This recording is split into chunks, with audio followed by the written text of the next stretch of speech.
자, 이제 본격적으로 오늘 준비한 내용 시작해 보도록 하겠습니다. 이 넷플릭스 드라마 지금 우리 학교는 세계관에서는 이 좀비 바이러스가 퍼졌습니다. 2022년 현실에서는 코로나 바이러스가 퍼진 지 2년입니다. 코로나가 바꿔놓은 일상 가운데 가장 가슴 아픈 건 마스크를 쓴 아이들인데요. 코로나 2년 학교에서는 어떤 일들이 벌어지고 있을까요? 오늘은 현직 초등학교, 중학교 선생님을 모시고 지금 우리 학교는 어떤 모습인지 이야기를 나눠보려고 합니다. 자, 두 분 소개해드리겠습니다. 명원초등학교 정다희 선생님, 안녕하세요. 네, 안녕하세요. 서울 명원초등학교에서 근무하고 있는 정다희입니다. 네, 그리고 안산해양중학교 백금석 선생님. 네, 안녕하세요. 안산해양중학교에서 국어를 가르치고 있는 백금석입니다. 네, 아까 시작하기 전에 제가 이제 두 분 간단하게 학교에서 얼마나 근무하셨는지를 여쭤봤거든요. 그랬더니 정다희 선생님께서는 3년 차신데 코로나 팬데믹 시작하면서 학교에 처음 출근을 하기 시작하셨대요. 네, 맞습니까? 네, 맞습니다. 처음에 발령이 나고 학교에 갔는데 아직도 생생히 기억이 납니다. 저희 학교 앞에 이렇게 큰 교회가 있었는데 그 교회에서 갑자기 확진자가 나왔다라는 얘기가 들리면서 이제 그때부터 뭐지? 하면서 밥을 먹고 있던 그때가 딱 기억에 남습니다. 그 이후로부터 갑자기 3월 달에 등교가 연기가 되고 아이들 한 2달 정도는 보지 못하고 이제 2학스터를 시작을 했고 그렇게 저의 교직 생활이 코로나와 함께 시작이 되었습니다. 이제 정다희 선생님께서는 코로나 없는 교직 생활을 해본 적이 없으시네요. 근데 이제 발령 나기 전에 제가 이게 좀 발령 대기 기간이 길었어가지고 네. 그 전에 생활도 했는데 지금은 너무 이제 원격으로 함께하는 코로나 시국의 교직 생활에 너무 익숙해졌습니다. 네, 백금석 선생님께서는 그래도 연차가 꽤 되시더라고요. 11년 차시라면서요. 네, 저는 이제 올해 11년 차가 됐고요. 그래서 코로나 이전의 생활과 코로나 이후의 생활을 둘 다 겪으면서 학생들이 겪는 고충과 선생님들이 겪는 고충을 동시에 겪었다고 해야 되나요? 그러면서 지금도 진행 중이 있습니다. 네, 여러 가지 일들을 많이 겪으셨을 거라는 생각이 드는데 지금은 방학 기간이시죠? 네. 네, 그럼 학교는 안 나가시고 계시는 건가요? 네, 지금은 이제 학교에서 선생님들 신규 교사 연수와 선생님들과 함께 새학기 준비를 하는 기간입니다. 네, 일단은 그러면 새학기 준비를 하니까 종업식은 끝난 것으로 알고 있는데 작년에는 몇 학년 담임을 맡으셨어요? 저는 초등학교 6학년 담임을 맡아서 지난주에 이제 막 애들을 졸업시키고 왔습니다. 네, 백 선생님은요? 네, 저는 작년에 중학교 1학년 담임을 맡았습니다. 네, 지난 2년 동안 선생님들도 아이들도 코로나 시대에 학교에 적응하느라 애쓰셨을 것 같은데요. 차근차근 두 분 선생님과 함께 이야기를 나눠보도록 하겠습니다. 자, 이제 두 분 선생님께 제가 그냥 자연스럽게 질문을 이것저것 드려보려고 하는데요. 일단은 좀 식상한 질문이긴 합니다만은 코로나 사태를 겪는 지난 2년 동안 두 분 선생님 입장에서는 가장 힘들었던 게 뭐였나요? 저부터 먼저 네, 얘기를 네, 할까요? 네. 가장 근본적으로는 불안감이 가장 컸습니다. 이번 달은 확진자 없이 잘 지나갈까? 혹시라도 내가 확진이 되면 아이들한테 혹시 이렇게 옮기는 거 아닐까 하는 그런 심리적인 불안감이 일단 가장 컸고요. 그래서 외출을 자제하게 되거나 하는 행동에 뭔가 이렇게 두려움이 생기는 게 가장 힘들었습니다. 네, 하긴 정다희 선생님 같은 경우는 젊으시잖아요. 네. 그러니까 놀러도 가고 싶고 맞습니다. 네, 친구들이랑 여행도 가고 술도 마시고 맞습니다. 카페도 가고 싶고 그럴 텐데 네. 자칫 잘못하면 그렇게 친구들이랑 시간을 보내다가 코로나19에 감염되어 가지고 나도 모르게 아이들한테 전파할지도 모른다라는 네. 그런 걱정 이런 게 많으셨을 것 같긴 합니다. 맞습니다. 네, 백 선생님은 어떠셨어요? 네, 저는 선생님들이 수업의 전문가가 돼야 되는데 코로나 시대와 함께 방역 전문가와 그다음에 이제 기술적인 면에서 원격 수업 때문에 컴퓨터적인 면에서 기술 전문가까지 돼야 되니까 저희 상당히 그런 부분에서 가장 많이 힘들었고요. 수시로 바뀌는 방역 체계 때문에 금요일날 다음 주 월요일날 애들 등교 수업에서 원격 수업으로 전환됩니다 하면 저희는 갑작스럽게 준비되지 않은 상태에서 전환을 해야 되는 그 수시로 바뀌는 방역 체계가 가장 많이 힘들었던 것 같습니다. 하긴 지금 그런데 2년 해보시니까 막 어떤 상황이 오더라도 막 임기응변식으로 막 대처할 수 있는 뭐 능력이 약간 갖춰지지 않았습니까? 아, 그렇죠. 이제 전문가의 이제 방역에도 전문가가 되고 컴퓨터 기술적인 면에서도 전문가가 돼서 저희도 이렇게 줌 수업에 뚝딱뚝딱 하면은 바로바로 이제 수업할 수 있는 어느 정도는 적응하게 된 것 같습니다. 네, 그리고 시청자분 중에 한 분이 아니 왜 3년차랑 11년차 차별하냐고 11년차 선생님도 놀고 싶은 건 마찬가지일 텐데 왜 그 질문을 안 하냐고 죄송합니다. 제가 11년차 선생님 차별한 거 아닙니다. 네. 네. 저 학교에서 열정으로 통하는 열정 선생님이어서요. 저도 많이 외출이나 이런 것들을 많이 돌아다니고 이런 것들을 좋아하는데 조심스럽게 하는 면들도 네, 그 바뀐 풍경이었던 것 같습니다. 네, 두 분 다 지금 지난 2년 동안 고생하시고 사실은 많은 전문가들이 지금이 마지막 고비다 이런 이야기를 하는데 그 마지막 고비에 하필이면 3월 개학이 지금 딱 맞물려 있단 말이에요. 네. 이제 개학을 앞두고 두 분 여러 가지 걱정들이 많이 드실 것 같은데 어떤 부분이 가장 걱정이 되세요? 일단은 정 선생님께서 먼저. 네. 일단은 저도 보도 내용을 듣고 알게 된 건데 이제 학교 자체 방역 체계로 나아간다고 들었어요. 그러면 이제 선생님들이 확진자가 나오면 이제 저희가 키트로 검사를 한다든지 그런 뭐 확진자 동선 조사를 한다든지 그런 부분이 이제 교사들도 함께 참여하게 될 텐데 이게 저희가 의료진이 아니다 보니까 네. 어떻게 하는지 방법도 잘 모르고 되게 조심스럽고 사실 제가 제 코를 찌르는 것도 너무 힘든 일인데 이렇게 특히 저학년 학생들 같은 경우에는 그냥 갑자기 수업을 듣다가도 코피가 흘리고 갑자기 이렇게 토를 하고 되게 이렇게 어른들과의 신체 구조가 다르기 때문에 그렇죠. 저희가 이렇게 이해해야 되는 그런 게 되게 많은데 우리가 이걸 할 수 있을까 하는 그런 학교 자체에서 방역 체계를 교사들이 할 수 있을까? 되게 너무 큰 부담이지 않을까 심리적으로 그런 부분이 좀 가장 걱정이 됩니다. 학교에서 학생들이 자가진단 키트를 할 때 선생님들이 다 일일이 해줄 수는 없을 것 아니에요. 그렇죠.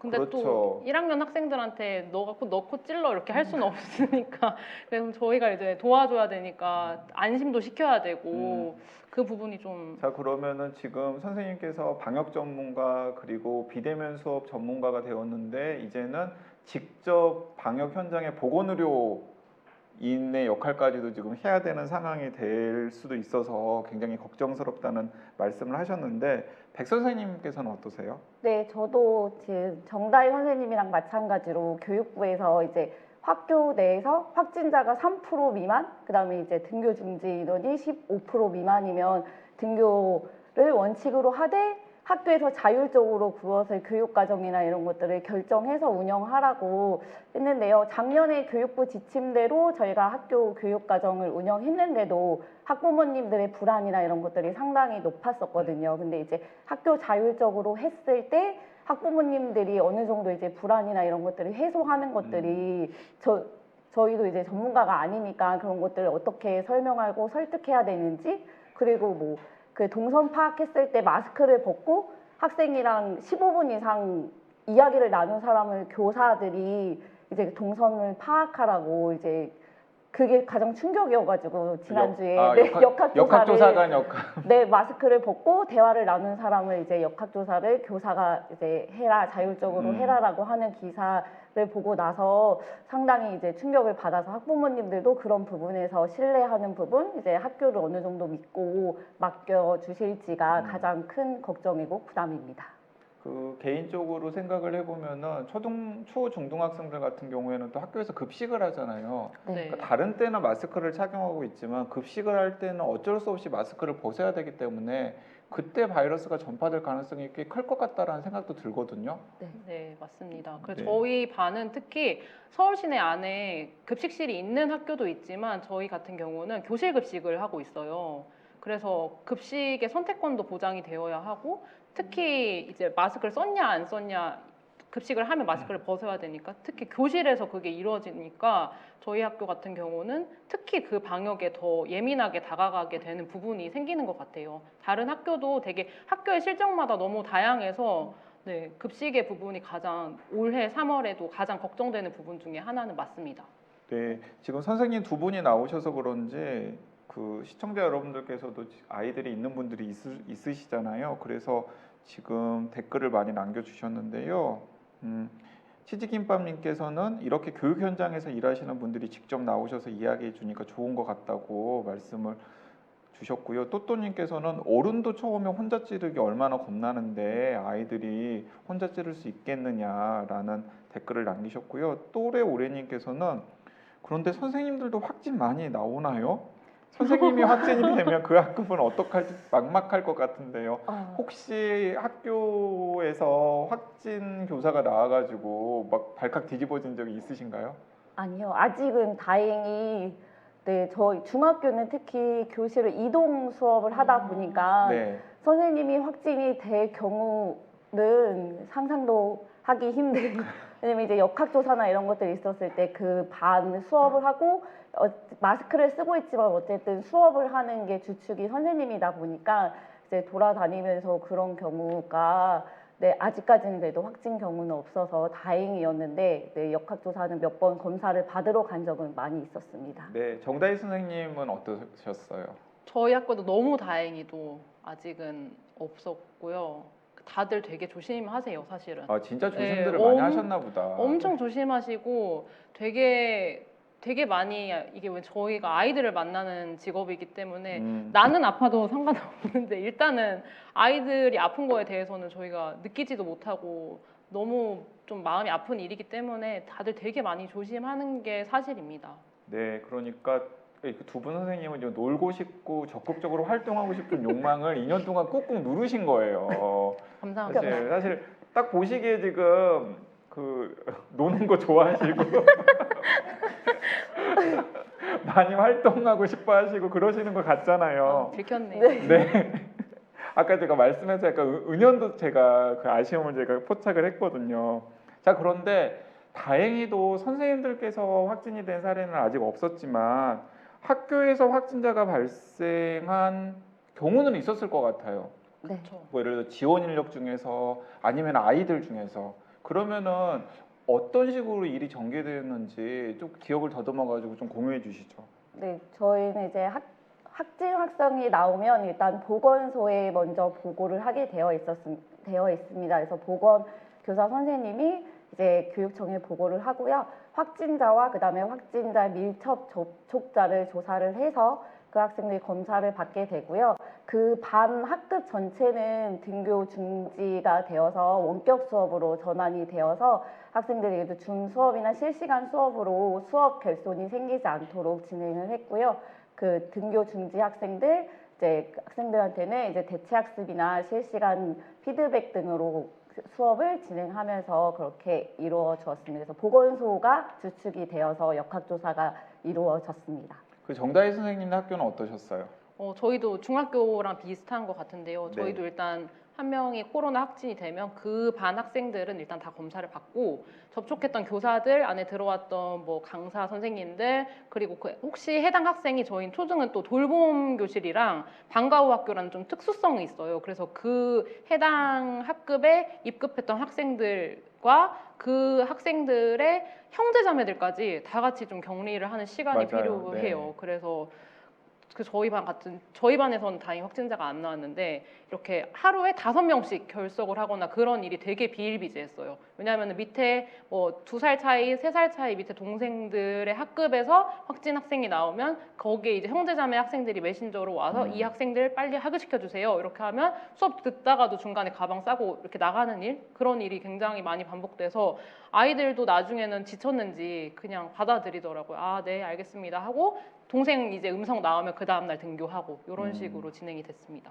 그 초등학생들 같은 경우에는 고학년들은 그래도 좀 말귀를 알아듣지만 저학년들 같은 경우에는 일단 아이들한테 이걸 왜 해야 되는지를 설득시키는 것 자체가 조금 힘들지는 않으셨어요?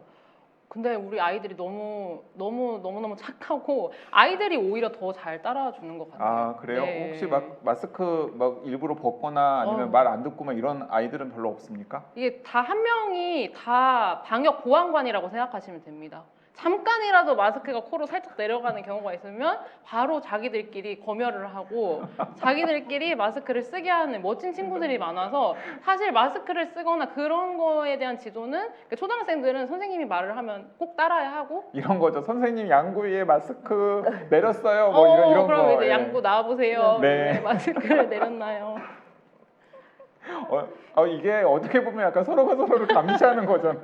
네. 근데 아이들이 너무 착해가지고 초등학교 학생 물론 다 이제 그거지만 이제 마스크는 정말 잘 착용해요. 마스크 정말 잘 착용해요. 그러면 뭐 화장실을 갈 때 뭐 몰래 마스크를 내리거나 이런 일들도 거의 없고요. 정말 없습니다. 그렇게 했다가는 이제 다들 이렇게 보고 네, 정말 잘 따라줘서 제가 항상 아이들한테 칭찬해줬어요. 우리 전 국민이 너희들 같이 마스크를 잘 착용하면 정말 이런 힘든 일이 빨리 끝날 수 있을 것 같다. 너무 잘하고 있다고 칭찬을 좀 많이 해줬습니다. 네, 근데 또또님께서 중학생은 말을 안 들었을 것 같은데요. 네. 네, 중학생은 저희 원래 중고등학교 때 생각해 보면 원래 하지 말라고 하면 더 하고 싶어 하는 심리가 있잖아요. 그래서 8명이 잘해도 한두 명 때문에 이제 선생님들과의 갈등이나 트러블이 코로나 때문에 또 생겨난 것들이 학생들이 선생님들이 보이지 않는 곳에서 마스크 내리는 거 이런 걸로 이제 우월감 친구들 사이에서 나 이렇게 마스크 벗었다. 약간 친구와 이제 접촉을 했다. 이런 걸로 이제 그 선생님들 없는 곳을 피해 다니면서 그럼 이제 선생님들 이제 그 친구들을 또 찾아다니면서 그래서 이제 벌어지지 않아도 되는 트러블이 또 하나 생기는 그런 그래서 학생들이 초등학교보다는 조금은 그런 면에서 더 선생님들이 더 지켜야 되는 방역에서 좀 어려움이 있었던 것 같습니다. 그러니까 저도 개인적으로 아는 중학교 선생님께 이야기를 들었더니 학교에 발열 체크기를 갖다 놨더니 아이들이 그 발열 체크기에서 삐삐 소리가 날 때까지 앞에서 춤을 추면서 몸에서 열을 냈다고 네. 그런 이야기를 들은 적이 있거든요. 네, 학생들에서 여기 하면 이마에 대면 삐삐가 날까 아니면 손목에 대면 그래서 어느 곳에 자기 체온이 제일 높이 나올까 이러는 것들을 이제 자기 몸을 가지고 실험해 보기도 하고 이런 것들을 이제 호기심이 가득한 학생들이 많이 있었습니다. 참 말 잘 듣던 정다희 선생님 아이들이 자라서 백 선생님의 중학생이 될 텐데 왜 이렇게 차이가 날까요? 제가 잘못 지도했나 봅니다. 죄송합니다. 더 잘 지도했어야 하는데 죄송합니다. 네.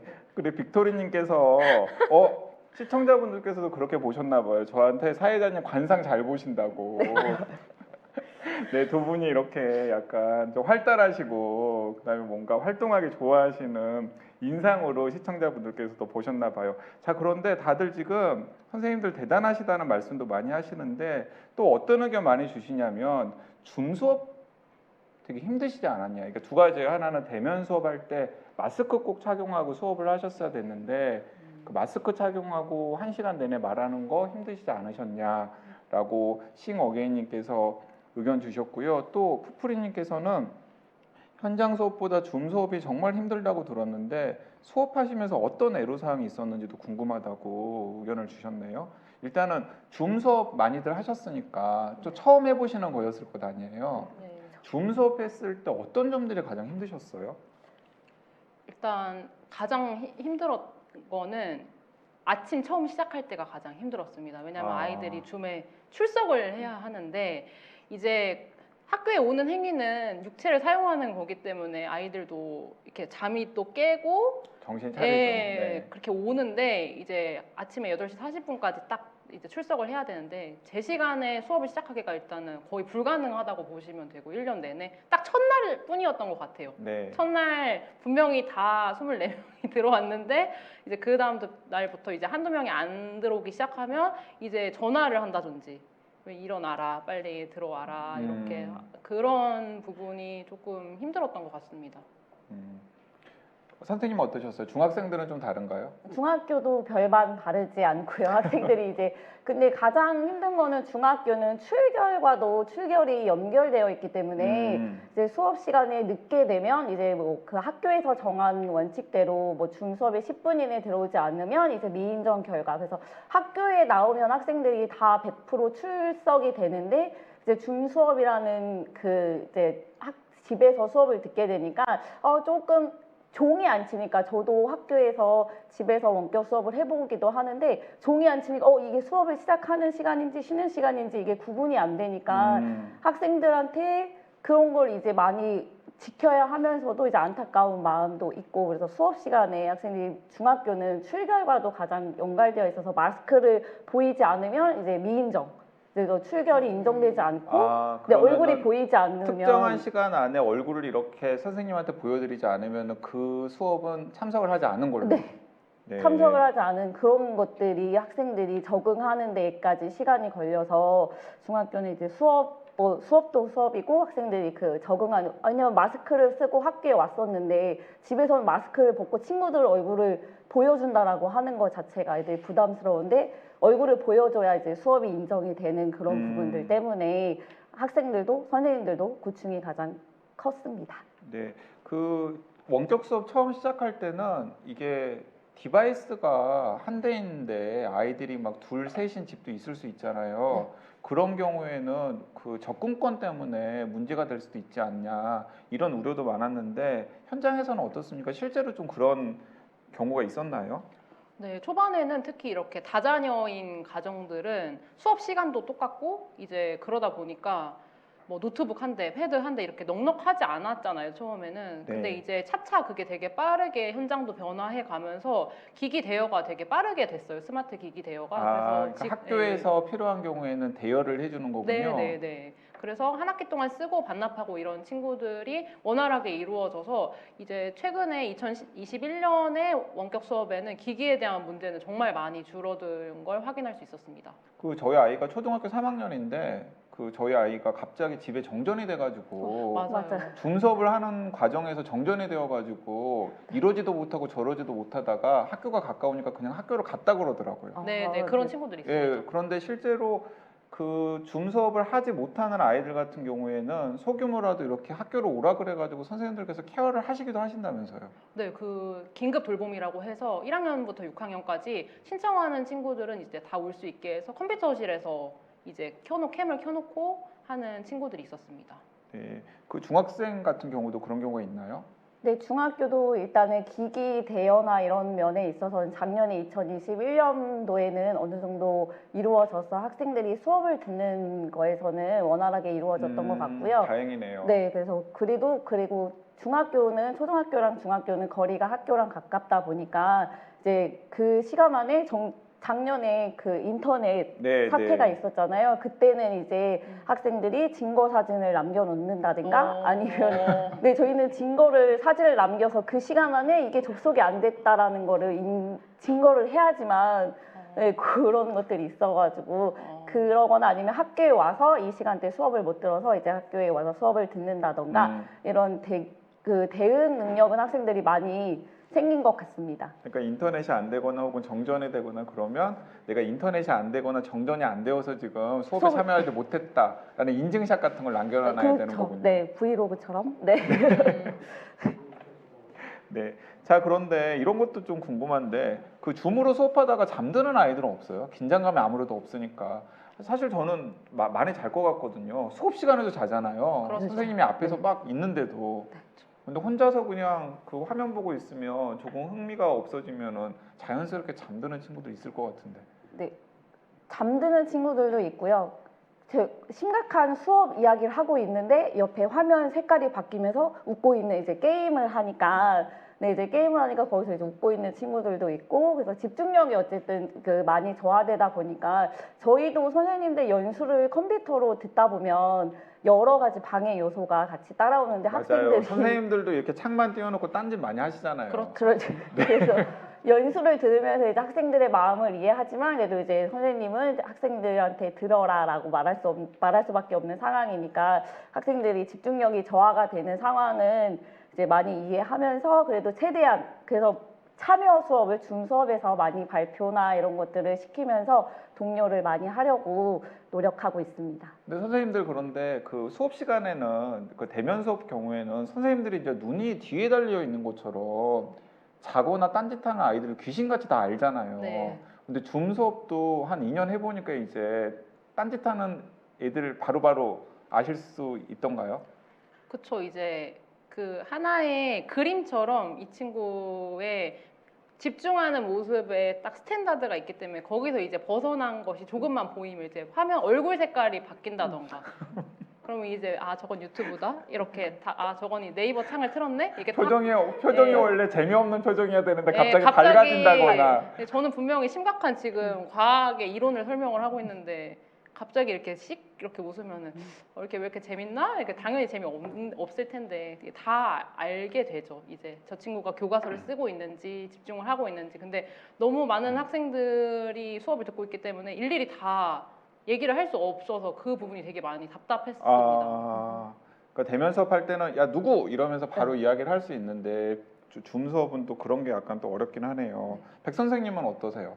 저도 그 학생들이 이제 보면은 딱 학교에서랑 비슷하다고 봅니다. 그래서 학교에서 열심히 하거나 집중력이 좋은 친구들은 집에서도 자기주도 학습이랑 집중력이 좋기 때문에 그 학생들이 아 이제 제가 수업하는 걸 잘 따라오고 있구나 이제 숙이거나 뭔가 결과물을 제출하거나 그런 시간에 하지 않거나 올라오지 않거나 그리고 몇몇 학생들은 이제 그 자기가 열심히 하고 있는 것들이 억울해서 귓속말로 저에게 선생님 얘 뭐 하고 있습니다. 선생님 얘 지금 단톡방에 저희한테 무슨 이야기를 하고 있어요 라고 이제 이르기도 하고 이러면서 발표를 시켜보거나 이런 수업의 발표나 이런 걸 유도시켜보면 학생들이 수업을 듣고 있구나 안 듣고 있구나를 구별할 수 있었습니다. 네, 그 지금 우리 영상을 시청하시는 분들 중에도 본질에 지금 집중 안 하신 분 있으신 것 같아요.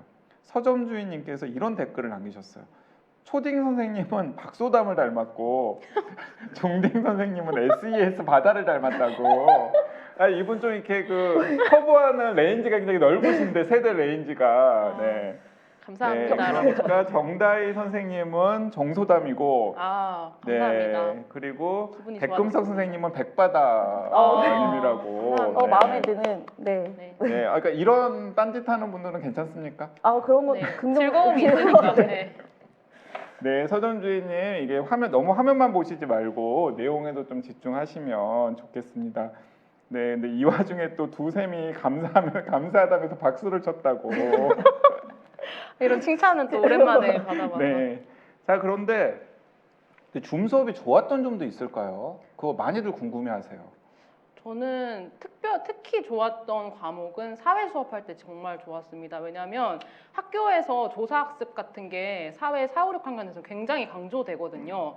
그럼 이제 친구들을 보통에서는 이제 컴퓨터실로 이동을 해서 거기서 일정 시간 동안 조사학습을 하고 와야 되는데 이번 줌 수업에서는 그냥 그 자리에서 조사학습이 바로 이루어지고 자료를 제작한다든지 기기 활용 능력이 애들이 이제 뛰어나지다 보니까 사회 수업을 진행하는 데는 굉장히 좋았고 그리고 모두가 참여하는 게임 수업 이런 거 할 때는 아이들이 정말 줌 수업을 좋아했어요. 선생님 일주일에 한 번 정도는 줌 수업 해도 정말 재밌을 것 같다고 그런 수업에 특정 몇몇 매체들을 이용하거나 기기를 활용했을 때 교육적 효과가 높은 수업은 줌 수업이 굉장히 도움을 많이 됐습니다. 네, 백바다 선생님은 어떠셨어요? 네, 제 백바다 선생님이 대답해 보겠습니다. 저는 국어를 가르치고 있는데요. 줌에서 가장 좋았던 점은 학교에 오면 그 작년에는 조금 풀리긴 했는데 재작년 처음 시작했을 때는 모든 수업을 지향을 했습니다. 그래서 애들이 학교에 오면 한 줄로 그냥 쭉 일자로 시험 보듯이 앉아 있는데 줌 수업했을 때는 원격 수업을 이제 소회의실이라는 기능이 있어서 모둠 활동이 가능했습니다. 그리고 학생들이 일단 마스크를 벗고 이야기를 하니까 본인들끼리도 이야기할 수 있는 것들 그리고 소회의실에서 3-4명이 모여서 모둠 활동을 구상하고 결과물을 바로바로 이제 자료를 찾고 결과물을 올리고 확실히 이제 타자로 결과물을 치다 보면 요즘 학생들은 필기를 하는 것보다는 타자에 더 강점이 있기 때문에 조금 더 빠른 시간 내에 좀 더 좋은 결과물이 질 좋은 결과물이 나올 수 있어서 그런 면에서는 그리고 학생들이 얼굴을 또 확인할 수 있고 할 수 있었기 때문에 그 학생들도 친구들의 얼굴을 원격 수업에서 줌에서 확인할 수 있었던 것들이 또 좋았던 점 중에 하나였습니다. 이렇게 모둠 활동을 하기가 좀 더 수월해지는 측면이 분명히 있을 것도 같네요. 네. 바로바로 이렇게 소회의실 만들어가지고 자기들끼리 모여서 무엇인가 하게 한 다음에 그 결과물을 발표하게 할 수가 있으니까.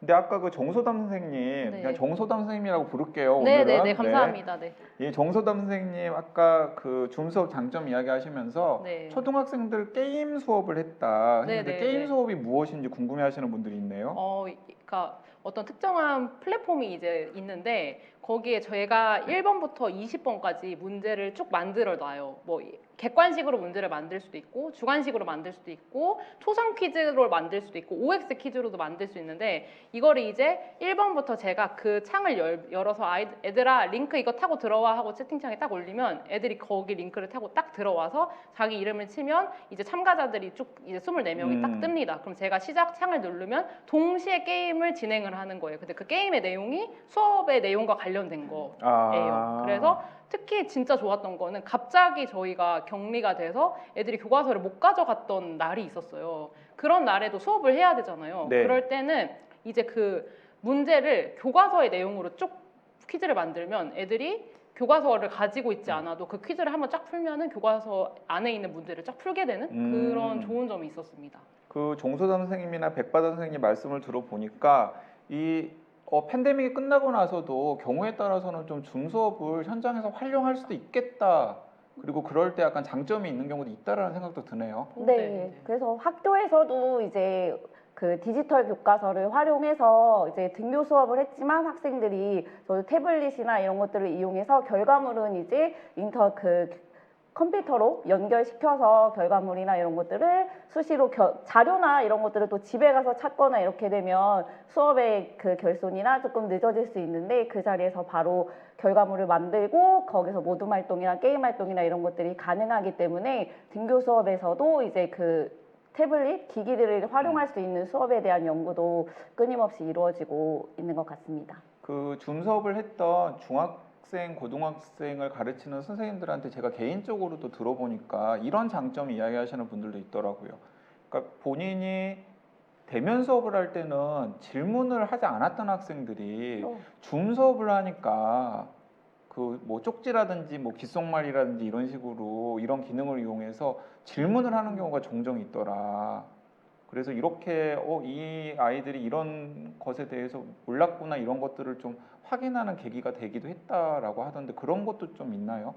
네, 일단은 줌 수업은 이제 출결이나 이런 것들 관련돼서 결과물을 모두 다 제출하는 것들을 저는 원칙으로 삼아서 학생들이 뭔가에 대해서 그렇죠. 수업을 하면은 이제 선생님께서 뭔가 과제를 내주면 네. 거기에 대해서 무엇인가 피드백을 하도록 되어 있으니까. 네, 그랬을 때 모든 학생들이 참여하는 것을 원칙으로 이제 삼아서 이제 조금 내성적이거나 소심한 학생들도 자기들의 의견을 펼칠 수 있고 거기에 대해서 이제 피드백을 주면 자기들이 궁금했던 점이나 아니면 결과물에 있어서도 조금 더 정성스럽게 자기의 결과물도 선생님한테 바로바로 보여지니까 그런 면에 있어서는 조금 더 긍정적인 면이 있었던 것 같습니다. 종서 선생님 어떠셨어요? 네. 맞습니다. 특히 초등학교 학생들 같은 경우에 이제 외향적인 친구들은 학교에서도 교사한테 말을 많이 해요. 네. 근데 이제 평소에 말이 이렇게 말수가 많지 않던 친구들도 자기 표현을 할 수 있는 또 다른 의사소통의 도구가 생긴 거죠.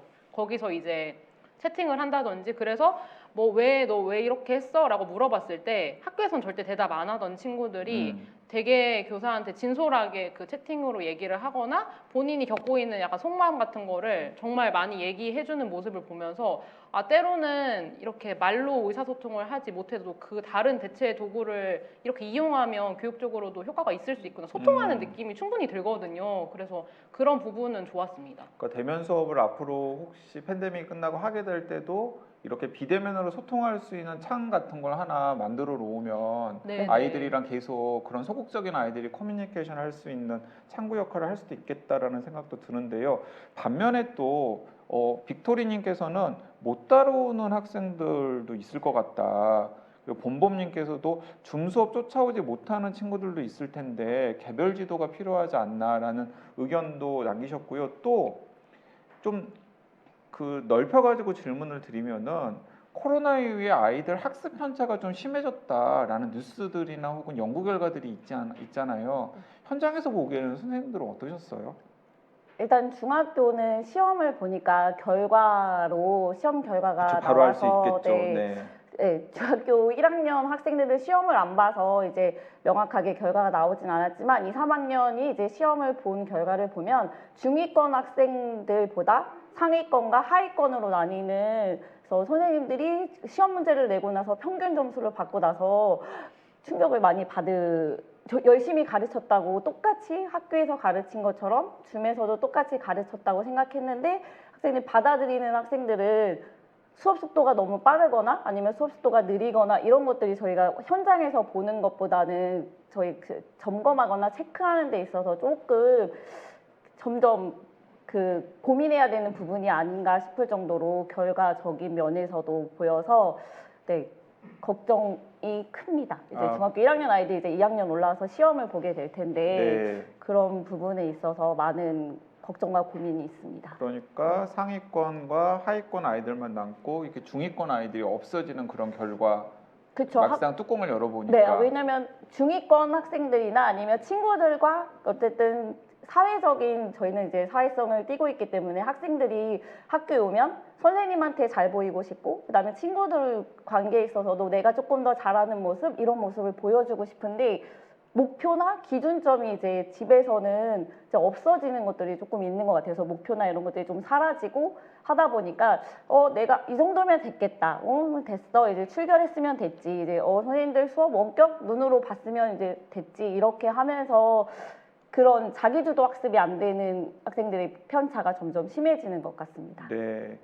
초등학교는 시험을 보질 않잖아요. 네네네. 예, 그래서 그 시험 성적으로 그런 것들을 확인하실 수는 없을 텐데, 그렇죠. 그래도 네. 체감을 했을 때 좀 약간 학습 결손이나 이런 게 분명히 있을까요? 충분히 있다고 느껴지는 부분이, 초등학교에서는 이제 저희 작년에 6학년이 초반에는 5일 중에 3일을 원격을 하고 이틀을 등교를 했어요. 그러면 이제 3일이나 원격을 하니까 3일 동안 수업한 내용을 가장 극명하게 확인할 수 있는 게 바로 교과서예요. 그래서 목요일에 오면 교과서 검사를 이제 국어, 이런 수학, 영어 이런 거는 쫙 한번 검사를 하는데, 이제 그때그때 잘 따라오지 못했던 친구들은 그 내용이 하나도 적혀 있지 않다던가. 근데 이제 정말 문제점이, 여기서 교사가 이거를 피드백 해줄 수 있는 시간이 있어야 하는데, 등교했을 때만 할 수 있는 게 있기 때문에 또 교사는 끊임없이 계속 앞을 보고 달려가야 돼요. 그러니까 못한 부분에 대한 피드백은 또 다시 미뤄지고, 그 다음에 등교했을 때 해야 되는 일을 빨리 하다 보면 또 다시 원격 수업 시간이 되고, 그러니까 또 이게 쌓이다 보니까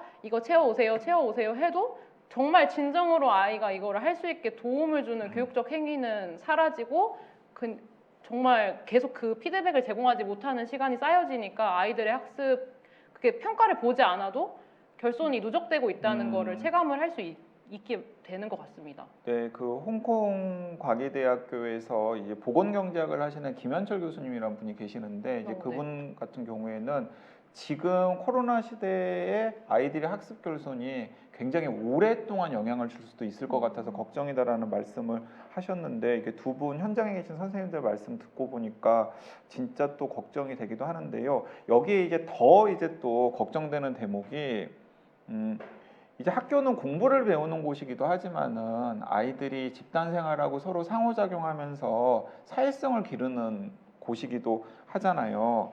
그런데 또또님께서 조카를 보니까 학교도 자주 안 가고 마스크 쓰고 친구들 만나서 그런지 같은 반이었던 친구들 얼굴이나 이름도 잘 기억 못하는 경우가 많더라고요 했는데, 이런 것도 좀 상당히 선생님들 보시기에 안타까우셨죠?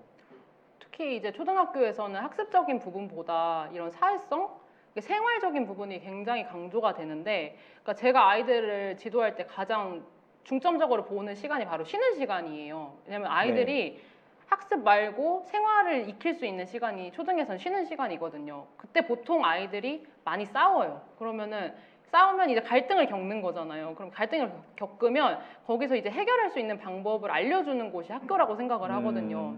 그래서 선생님한테 나와서 이거를 친구를 때리거나 욕하는 행동이 아니라 교육적으로 풀어갈 수 있는 그런 사회적인 방법을 학습하는 곳이 학교인데, 이제 줌에서의 쉬는 시간은 그냥 정적이죠. 갈등이 그렇죠. 없죠. 네. 그러니까 갈등을 해결하는 방법도 모른 채 졸업을 하고, 아이들이 마스크를 썼으니까 본인이 이 친구가 어떤 표정을 짓는지도 모르고 정말 반언어적인 느낌, 그런 비언어적인 표정이나 이런 게 되게 중요한데 아이들이 이런 거를 학습하지 못하고 중학교, 고등학교로 나아간다는 게 정말 많이 걱정이 됩니다. 아, 그렇네요. 그러니까 종수 선생님 6학년 담임 선생님이셨는데 네. 5학년, 6학년 때 팬데믹 경험하고 중학교로 간 친구들 같은 경우에는 그러니까 초등학교 고학년 때 이렇게 습득해야 될 여러 가지 사회적인 스킬을 그렇죠. 습득하지 못하고 중학교를 간 거잖아요. 그렇죠, 그렇죠. 그러니까 좀 졸업을 시키시면서도 약간 걱정이 많이 되시긴 하셨겠어요. 정말 많이 안타까웠던 게 거리두기라는 말이 저는 가장 마음이 아팠습니다. 왜냐하면 어른들은 거리를 좁히는 방법을 배웠기 때문에 거리를 둘 수 그걸 선택하는 거잖아요. 근데 아이들은 거리를 좁히는 방법을 배우지 못한 채 거리를 둬야 되는 거죠. 어른들은 조절할 수 있는데 아이들은 가보고 나서 이거를 부딪혀도 보고 상처도 받아보고 하면서 이렇게 성숙해 나가면서 나중에 거리를 더 가는 방법을 배우는 건데 이미 어렸을 때부터 그냥 먼저 거리가 두고 있는 상황에서 자라나야 되는 아이들이 되게 마음이 많이 아팠죠, 그 부분이. 그러니까 어떤 부모님들 같은 경우에는 그냥 듣센 아이들 틈에서 시달리지 않아서 다행이다라고 생각하시는 부모님들도 계셨을 것 같은데 그게 그렇게만 또 생각할 게 아니네요. 그렇죠. 많이 교육자로서는 아이들이 그 힘든 과정이 결국 나중에 사회에 나가기 전에 습득해서 정말 자기 역량으로 만들어서 나아가길 바라는 마음으로 그런 갈등의 과정도 저는 꼭 필요하다고 생각하거든요. 네. 그래서 그거가 없어지는 게 과연 맞는 건가는 저희가 다 같이 고민해봐야 할 문제인 것 같습니다. 네. 그 백바다 선생님은 어떠셨어요? 네, 저희 작년에 이제 저 중학교 1학년 학생들이 제가 가르쳤던 그동안 중학교 1학년을 가르쳤던 학생들 중에 가장 어리다라는 생각을 했어요. 왜냐면 초등학교 6학년 때 선생님이 얘기해 주셨던 것처럼 그렇겠네요. 충분히 사회 경험이나 이제 학교에서의 생활이나 이런 것들을 겪지 않고 중학교에 올라오다 보니까 학생들이 이제 성숙한 중학교 1학년으로서 충분히 일어날 만한 갈등이 없이 애들이 온화하게 잘 지나가는 게 그래서 되게 평온한 1년이었는데 제 마음속으로는 되게 안타까움이 컸어요. 학생들이 이 정도면 이제 서로 친구들끼리 싸우고 얘랑 이제 갈등이 일어나고 해야 될 시기가 이게 이때쯤이었던 것 같은데 이런 일들이 일어나지 않아서 그래서 학생들이 스스로 조금 그런 것들을 선택적으로 왜냐면 저도 되게 안타까운 건 저는 하지 말라라고 하는 거 원래 저는 뭐든지 해보자. 이제 하고 나서 결정하자 이제 그렇게 많이 이야기하는 편인데 하지 말라라는 말들을 훨씬 많이 하게 되니까 학생들이 알아서 이제 조금 이제 의식적으로 하지 말아야겠다라는 것들이 늘어나다 보니까 사실 작년에 저희 반에서도 그렇고 저희 학교에서도 그렇고 우울 지수나 이제 자살 위험금의 비율이 제가 그동안에 경험의 교직 경력 중에서 가장 높게 나왔거든요. 네. 그러니까 학생들이 이제 갈등은 없을 수 있지만 스스로 내면에 있는 스트레스나 이런 것들을 풀어내지 못하고 안에서 갖고 있는 이제 우울증이나 이런 것들이 점점 높아지고 있구나라는 생각이 들어서 많이 안타까웠습니다. 네, 그러니까 그런 두 분 선생님께서 방금 하신 말씀을 듣고 보면은 이 팬데믹이 정말 빨리 끝나야겠다라는 생각이 드는데요. 두 분 선생님이 굉장히 심각한 얘기를 하고 계셨는데 기술 감독님께서 그 자막에다가 백바다 정소담이라고 이렇게 감사합니다. 감사합니다. 흘려 보내주셨어요. 네. 영상을 네. 맞춰야겠는데. 나중에 한번 확인해 보시고요. 네. 자, 지금 그 배우 박소담 씨 닮은 정다희 선생님과 네. 그리고 SES 바다 닮은 백금선 선생님과 함께 이 팬데믹 시대의 학교 현장 이야기를 지금 들어보고 있는데요. 네. 지금 다음 게스트가 이재갑 선생님이신데 지금 두 분 중에 한 분은 보내드려야 돼요. 네, 너무 아쉽죠. 두 분 지금 너무 아쉬워하셔 지금. 너무 아쉽네요. 더 할 얘기가 너무나 많은데. 네. 네. 자, 마지막으로 제가 질문 하나 드리겠습니다. 그리고 이제 학교 방역과 관련된 질문은 이재갑 선생님이랑 같이 또 두 분 선생님 중에 한 분이 남으셔가지고 좀 얘기를 나눠보면 좋을 것 같습니다. 자, 두 분 선생님 어쨌든 정다희 선생님께서는 뭐 팬데믹 시작하면서 임용이 되시긴 하셨지만 그 전에도 학교 현장 경험은 해보신 적이 있고 그리고 백금석 선생님 같은 경우에는 11년 동안 경험을 하시면서 이제 9년, 2년 이렇게 팬데믹 전과 팬데믹 후를 경험하고 계시는데 코로나가 시작되고 나서 없어진 제일 아쉬운 학교 풍경이 뭘까요? 가장 아쉬운 건 아무래도 학생들이 체육대회와 축제와 그다음에 급식실에서 친구들과 이야기하지 못하는 풍경, 학교에 수업만 들으러 오는 게 아니고 이제 하지 말라라고 하는 것들이 아니라 훨씬 더 많은 것들 에너지를 쏟고 친구들과의 관계를 맺기 위해서 오는 곳인데 작년에 저희 축제를 하긴 했는데 비대면으로 동영상으로 자기의 아니 장기를 비대면 축제가 가능한가요? 네, 집에서 자기의 장기를 이제 해서 보내면 이제 송출을 하고 그래서 교실에서 그냥 그 장기를 지켜보면서 학생들은 이제 바라보고 같이 반만 즐겼다고 볼 수 있겠죠. 그래도 학생들 축제한다는 것 자체에 이제 즐거워했는데 그 전의 모습대로 이제 부스 체험이나 이제 그 체육대회 하면서 몸으로 부딪히는 종목이나 이런 것들도 같이 하지 못하는 게 학생들도 그렇고 저도 그렇고 가장 안타까운 풍경입니다. 그러니까 체육대회, 축제 뭐 이런 것들. 네. 네. 정다희 선생님은 어떠세요?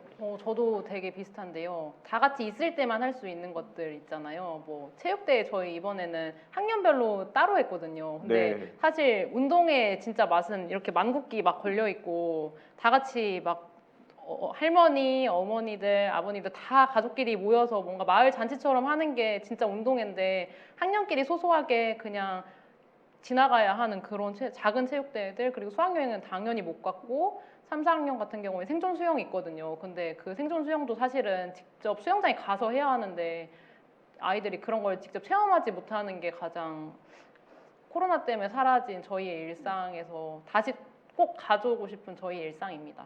네, 그러니까 정말 그 학교가 배우러 가는 곳이긴 하지만은 아이들 입장에서는 또 재밌기 때문에 가는 곳이기도 하잖아요. 그런데 그 재미의 요소가 지난 팬데믹 2년 동안 사라진 것 같아서 두 분 선생님 말씀을 들으면서도 굉장히 안타깝다라는 생각이 드는데, 근데 지금 이제 정말 아쉽게도 정다희 선생님 이제 보내드려야 될 시간인데요. 너무 아쉽네요. 네. 네, 이게 지금 자리가 내 자리면, 그러니까 제가 그냥 밖으로 빠지고 여기 아니에요, 이제가 아니에요. 뭘 앉힌 다음에 같이 얘기 나누실래요? 그러면? 아니야. 제가 이동 뭐 괜찮아요. 네, 지금 그러면 배우 박수담 씨 닮은 정다희 선생님 오늘 거의 1시간 가까이 굉장히 팬데믹 2년에 대해서 초등학교 선생님으로서 뭐 겪고 느꼈던 이야기들을 많이 전해주셨는데요. 이제 마지막으로 시청자들께 전하고 싶은 이야기 있으면은 마무리 발언하시고 일단 보내드리겠습니다. 지금 의료진 분들께서 엄청 많이 노력하고 계신 걸로 알고 있습니다. 되게 코로나 최전선에서 이렇게 국민들의 안전과 시민들의 안전을 위해서 되게 많이 노력하고 계신 걸로 알고 있는데 저희 학교 현장에서도 선생님들 나름대로 재미있는 줌수업과 또 지금 이 상황에서 최선을 다하기 위해서 정말 많은 선생님들이 노력하고 계시거든요.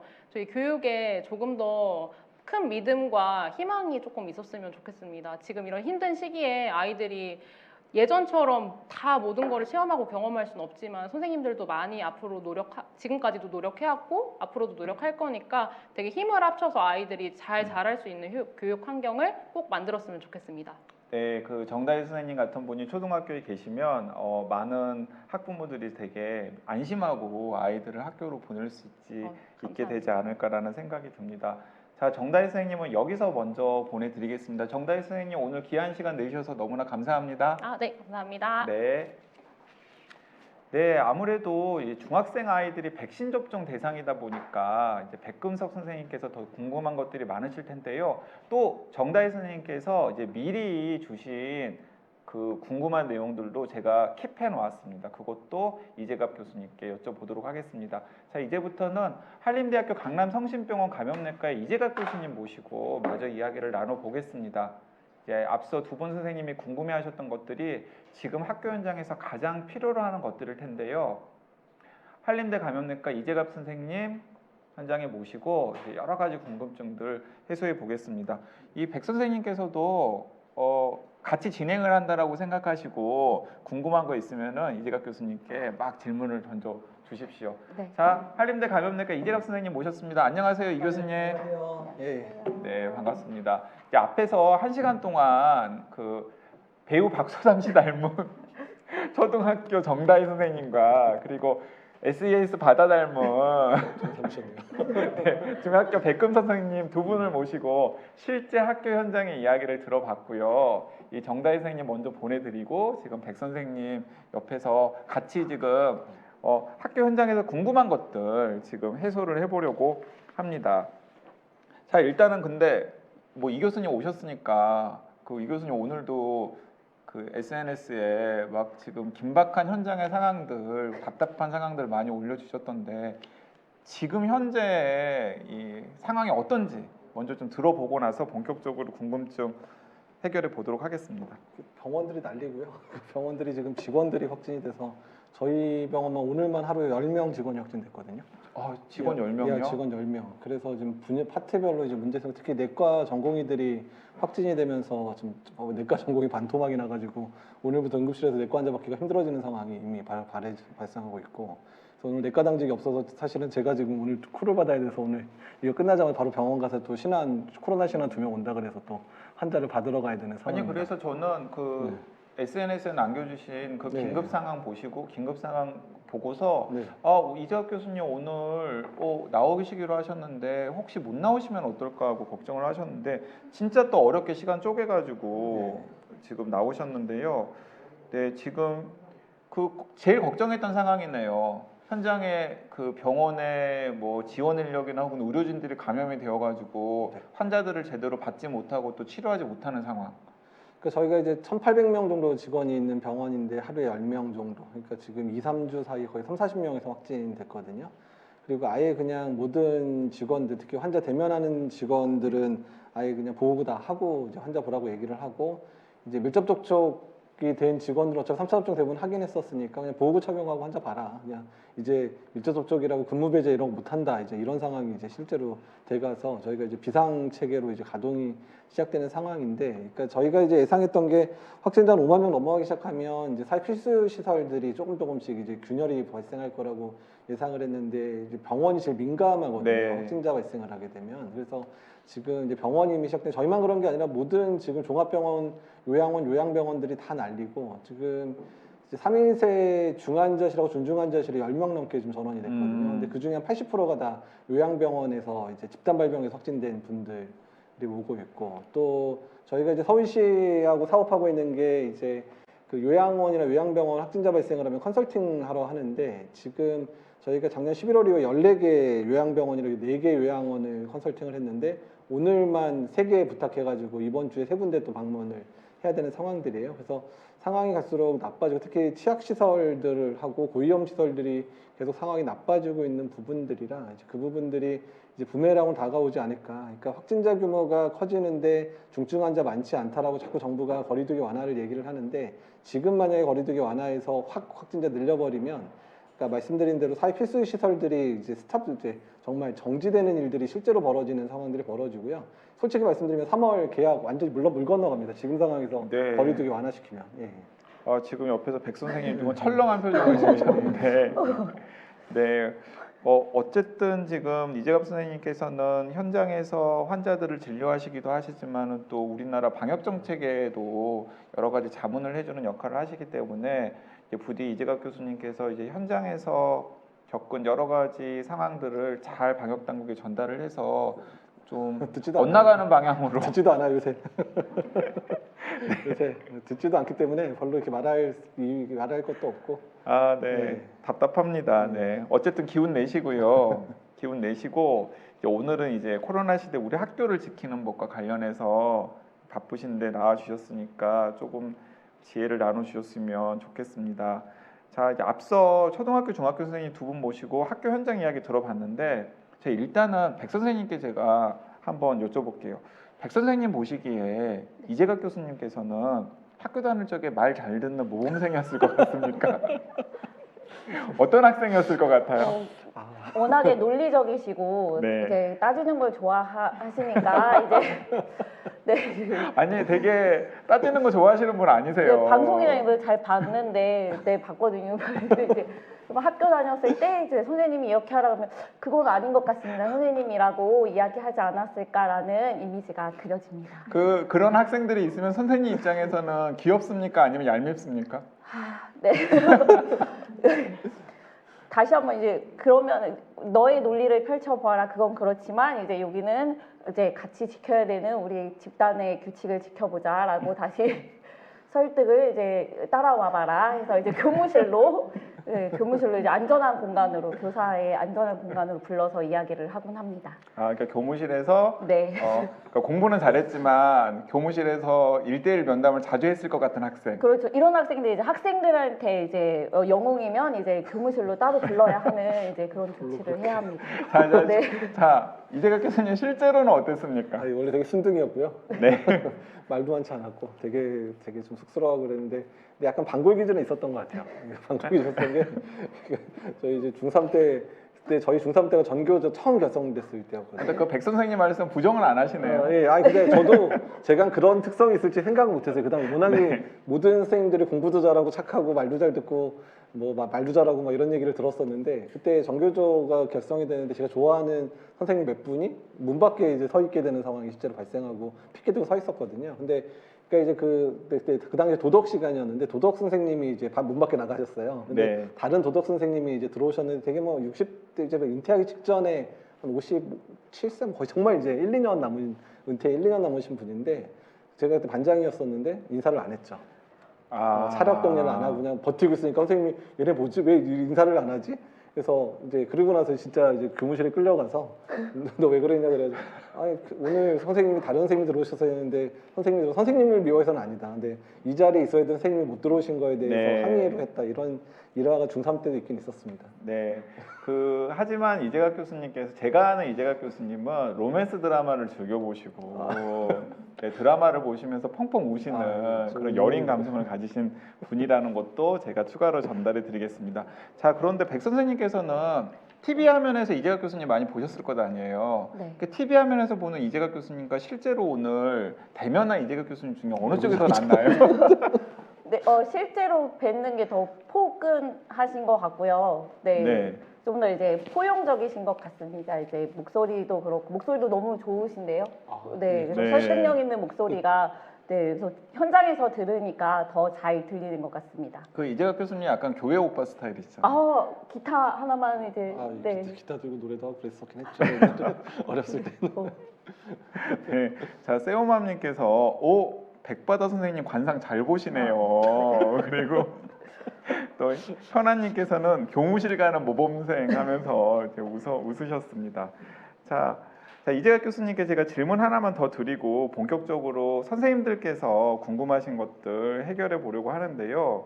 자, 이것 때문에 좀 갑론을박이 있습니다. 그러니까 아이들은 코로나 사망률도 낮고 비교적 가볍게 앓는다. 실제로는 어떻습니까? 그러니까 이 부분을 거꾸로 말씀드리면 네. 본인이 자녀가 있는데 본인 코로나 걸리게도 괜찮겠어? 라고 물어보고 싶어요. 네. 본인의 자식이 코로나 걸려도 상관없어? 라고 물어보면 어느 부모가 코로나 걸려도 상관없다라고 얘기를 할까라는 부분이거든요. 그러니까 실제로 이제 우리나라 같은 경우에도 델타 때 그나마 이제 소아에서 기저질환인 아이들 몇 명이 사망한 사례가 실제로 있었죠. 그렇죠. 그리고 네. 오미크론 이후에는 확진자 규모가 확 늘어나고 있지만 소아에서의 중증 환자가 이제 많지는 않고 이제 뭐 사망자나 이런 부분 발생은 안 하고 있는데 제가 이제 말씀드리고 싶은 부분들은 미국이나 유럽이 확진자 확 늘어났을 때 소아 청소년에서 확진자 규모 확 늘었었잖아요. 네. 근데 그런 이후에 발생했던 여러 가지 문제 중에 하나, 그리고 지금 미국이나 유럽의 학자들이 얘기하는 것 중에 가장 걱정하는 게 롱 코비드. 그러니까 아이들이 감염되고 나서 여러 후유증이나 이런 부분들에 해당되는 부분들을 겪지 않을 거냐. 두 번째는 이제 MIS-C라 그래서 다기관 염증 증후군.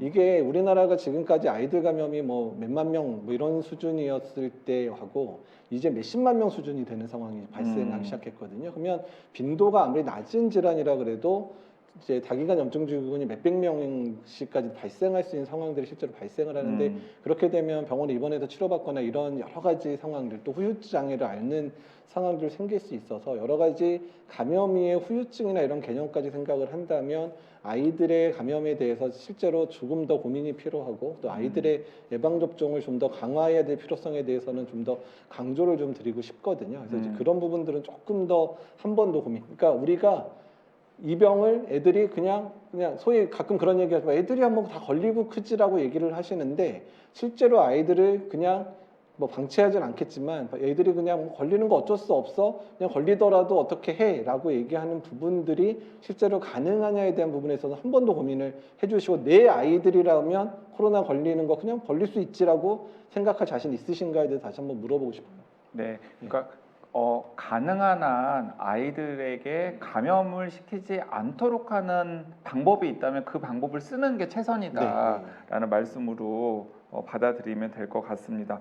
자, 그리고 나서 이제 정다희 선생님 그리고 백 선생님 질문을 좀 해결을 하고 싶은데요. 자, 정다희 선생님께서 이런 질문 해주셨어요. 학교 현장에서 최소한 이건 지켜야 한다는 실효성 있는 방역 대책이 있는지 궁금합니다라고 하셨는데 학교 현장에서는 어떤 식으로 하냐면 일단 소독약을 자주 뿌리나 봐요. 소독약을 자주 뿌리고 그다음에 이제 환기도 하는 것 같고 또 가림판도 하고 있는데 이런 일들이 학교 현장에서 진행되고 있는데 어떤 건 실효성이 있는 방역 조치고 어떤 건 그다지 실효성이 없는 방역 조치다. 그러니까 실효성이라고 얘기하면 뭐가 효과가 제일 좋냐라고 얘기를 하면 아이들이 안 걸리게 하려는 가장 좋은 방법이 아이들이 학교 안 나오면 안 걸리고 근데 그건 안 되는 거죠. 그러니까 아이들이 학교에 기본적으로 나오는 가정하에 어느 정도 위험성을 감수하고라도 학생들은 공부를 학교에서 수업 듣고 그런 학력 격차나 이런 부분들을 낮춰야 되는 게 필요하다면 위험을 그러니까 일종의 리스크 분산인데요. 그러니까 위험을 낮추는 여러 가지 방법을 써서 최소화시키는 게 목적인 상황들이거든요. 네. 그러니까 그래서 이제 하고 있는 게 기본적으로 우리가 이거는 적어도 효과가 있다는 거. 첫 번째 백신 접종, 네. 두 번째 마스크 착용, 그다음에 세 번째 아이들의 학교 내에서의 그런 이제 보통 우리가 이제 과밀도를 최소화시키는 부분들. 네. 그다음에 세 번째 아이들이 식사 마스크를 벗어야 되는 상황들을 최소화시켜야 되니까 식당 내에서의 과밀도를 줄이거나 식당의 환기나 이런 부분들을 잘하게 하는 부분들. 그다음에 다섯 번째는 아이들이 쉬는 시간이나 이런 시간, 아이들 스스로 지내는 그런 시간들 안에서도 이런 수칙들을 제대로 지키고 있는가에 대한 부분들이 제대로 모니터링 되느냐 이 부분들이 사실 상당히 중요한데 솔직히 말하면 우리 학교 현장이 이런 부분들을 사실 정말 잘했어요. 네. 근데 그렇다고 해서 2년 동안 굉장히 잘해 오셨잖아요. 정말 잘했죠. 근데 이게 네. 제로가 될 거냐? 제로가 될 수는 없다라는 부분들. 그러니까 네. 그 부분들의 위험도를 최소화시킬 수 있는 방법을 최대한 동원해야 되는데 거기서 이제 한 가지 꼭 덧붙이고 싶은 게 지금 특히 이제 초등학교 6학년 그다음에 중학생들의 예방접종률이 좀 떨어져 있잖아요. 네. 그래서 예방접종률 충분히 올리는 것 자체가 지금은 오히려 더 객관적인 형태의 가장 중요한 방역의 수단이 될 수 있겠다라고 얘기를 드리고 싶은 부분입니다. 네. 자, 그러면 그 기항에 지금 백신 접종이 중요하다라는 말씀하셨잖아요. 그러니까 백신 접종을 여전히 고민하는 학부모들이 있어요. 그러니까 어떻게 답변을 하는 게 좋을까요? 그러니까 일단은 지금 이재갑 교수님 그 아들 셋은 다 지금 백신 다 접종했잖아요. 접종했죠. 2차 접종하고 이제 지금 또 모르시는 분들 있으니까 몇 학년이고 예, 예. 그러니까 아직은 이제 2월이니까 학년이 안 올라갔으니까 막내가 중학교 2학년, 네. 둘째가 중학교 3학년, 그다음에 큰애가 이제 고등학교 2학년입니다. 이제 되는데 셋 다 이제 예방접종했고 최근에 우리 고3이 되는 우리 큰아들이 왜 난 3차 접종 안 해줘? 그래서 빨리 3차 접종 자기도 맞고 싶다고 이제 얘기를 하고 있고 이제 좀 운동을 좀 하고 있어서 자기도 운동을 좀 편안하게 아무 걱정 없이 운동하기에 3차 접종을 해달라는 얘기를 해서 기다려 아직 너 3개월 안 지났잖아. 그래서 3개월 지나면 근데 네 나이는 아직 정부의 서락은 안 했는데 일단 한 살 더 먹으면 해줄 거야 라고 얘기를 해놓은 상황이긴 하거든요. 그래서 네.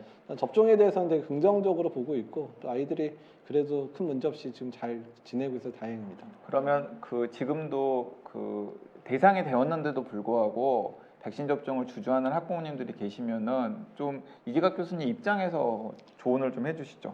그러니까 걱정하시는 바는 이해를 좀 해요. 그러니까 걱정하시는 네. 바는 이해를 하고 특히 이제 mRNA 백신에 대한 이상하게 처음에는 아스트라제네카 백신하고 mRNA 백신 비교할 때 그렇게 아스트라제네카 백신을 많이 이렇게 싫어하시더니 왜 또 mRNA 백신을 소아에서 맞추기 시작하니까 왜 1년밖에 안 된 백신을 왜 이렇게 많이 맞추려고 하냐고 하시면서 뭔가 그러니까 이렇게 유전자 뭐 이런 얘기를 하면 우리가 어렸을 때부터 유전자 조작 뭐 유전자 이러면 하도 무슨 이렇게 공포 영화를 많이 보셔서 그런지 모르겠는데 그런 개념인지 모르겠는데 예상외로 안전하다는 부분들을 다시 말씀드리고 싶고 최근 들어 나온 데이터들 다시 한번 정리해서 말씀드리면 그러니까 그 특히 심근염에 대한 걱정들이 많으시잖아요. 근데 사망 사례도 국내에 사실 있긴 있어서 좀 조심스럽기는 하지만 연령이 낮아지면 낮아질수록 전반적으로 심근염의 빈도는 훨씬 더 낮아지는 게 최근에 계속 보여요. 그래서 5에서 11세, 그다음에 이제 12에서 15세의 빈도가 17, 18세 또는 17에서 24세보다는 좀 더 낮은 빈도로 나오는 것들 실제로 보이고 있고, 또한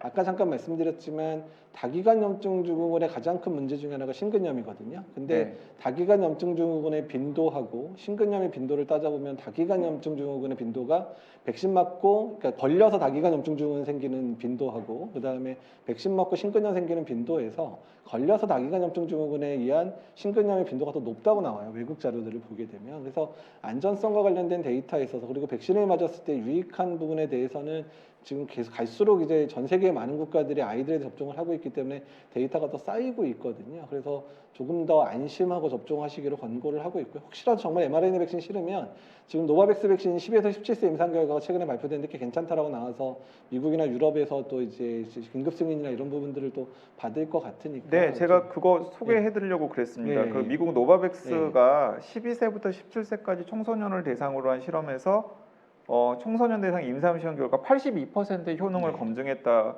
그리고 또 안전성도 입증됐다고 발표를 했는데, 그러면 이런 임상 시험 결과를 토대로 뭐 미국이나 혹은 우리나라 식약처에서 12, 17세 청소년들에게 노바백스 백신을 허용할 가능성도 있나요? 있죠. 근데 이제 임상 시험 발표됐고, 사실 이게 델타, 그러니까 좀 낮아지게 보이는 게 델타 유행할 때 진행이 됐는데도 82%가 나왔으니까 생각보다 효과가 되게 좋게 나온 거거든요. 네. 그래서 일단 이 부분들 보면 미국하고 아마 유럽에서 먼저 승인이 될 거라고 생각하는데, 미국은 이미 좀 약간 늦게 승인하고 있으니까 아마 유럽에서 먼저 승인이 되면 유럽 승인 결과를 봐서 우리나라 내에서도 접종을 좀 빨리 확대할 수 있을 것 같고, 그렇게 되면 소아청소년에 대한 이제 좀 mRNA 백신에 대한 좀 불신이 있는 분들에 대해서는 조금 더 이제 좀 이제 접종이 될 것 같은데, 사실은 이제 이 노바백스도 임상 시험 중에서 심근염 발생 환자가 한 명 있기는 있었어요. 근데 이제 중증은 아니기는 했었는데, 그래서 그러니까 그 미국에서 지금 임상 시험을 진행하는 와중에 네, 성인에서 성인에서 있었긴 했기 때문에 그 부분에 대해서 이제 대규모 접종이 이루어지면서 이제